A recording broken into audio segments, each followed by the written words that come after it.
Today, in conjunction with the America First Policy Institute, I'm filing as the lead class representative a major class action lawsuit against the big tech giants, including Facebook, Google, and Twitter, as well as their CEOs, Mark Zuckerberg, Sundar Pichai, and Jack Dorsey.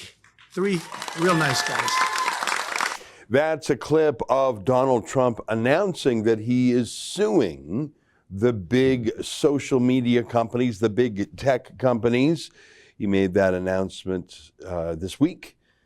And joining us now to talk about it is our friend Alan Bokhari, the senior tech editor at Breitbart.com, who wrote an article called Donald Trump to Sue Masters of the Universe, Jack Dorsey, Mark Zuckerberg. Alan, great to see you again. I look forward to talking about this.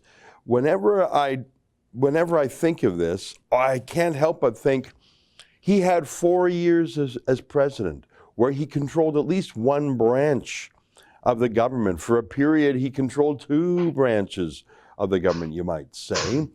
He didn't need to sue. He could have done something, and now he has no more power than you and me. He's just going to court. I look at this and I think, okay, I'm glad he's suing, but what a missed opportunity.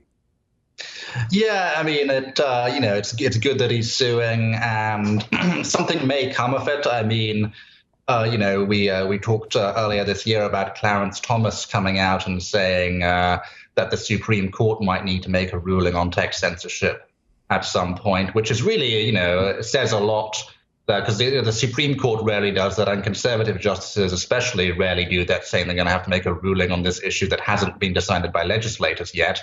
And that, speaks to the fact that this has been going on for 5 years now, big tech just obliterating the First Amendment rights of Americans, and both the Trump administration and Republicans in Congress failed to do anything about it when they could have done. Hopefully the lawsuit does well. It's going to be difficult with Section 230 still on the books, of course, but it's also possible that it gets to the Supreme Court and the Supreme Court just says, okay, enough is enough. You guys haven't fixed this, so we will. Yeah. Well, I want to look at who the lawsuit is emanating from, and I'm not sure if the lawsuit itself has been filed or if it's just an announcement. Your story says the lawsuit will be spearheaded by the America First Policy Institute, a group founded by Trump administration alumni Brooke Rollins and Linda McMahon. So I'm not sure if it's been filed yet. Do you know if the document has actually been lodged in the court? That I don't know. I haven't seen the document yet. I do know that it makes an argument which is slightly different to previous lawsuits against the tech companies, most previous lawsuits, that is, which is that the tech companies colluded with the state because they were taking advice from public health officials, which obviously takes it beyond the realm of a private company, and it's more a case of the state and private companies colluding, and that makes it more of a First Amendment issue. So that's an interesting argument, and we'll see where that goes. Yeah. The reason I ask about the law firm is that I know that a lot of Donald Trump's challenges to elections issues, now you got to take critics with a grain of salt because there's a lot of bad faith critics when Trump is involved. But I'm not sure if he had the finest legal minds in America behind those challenges to election irregularities. Maybe he did, but I'm unfamiliar with the America First Policy Institute. Maybe they are the best and they have the best arguments. But if you're going to take on the mightiest, richest corporations in America, Twitter, Facebook, who have unlimited funds to hire not just the best lawyers, but to hire all the best lawyers, you'd better be going in there with the sharpest knives in the drawer.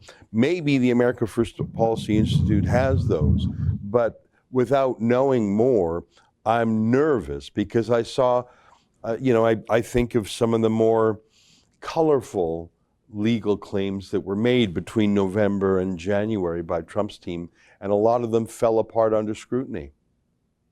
Yes, and the America First Policy Institute, Brooke Rollins, they're primarily known as one as good fundraisers, which I suppose is good if you're going up against the tech giants. Two, for being in the orbit of Jared Kushner and Ivanka Trump. That's not exactly a compliment in MAGA circles.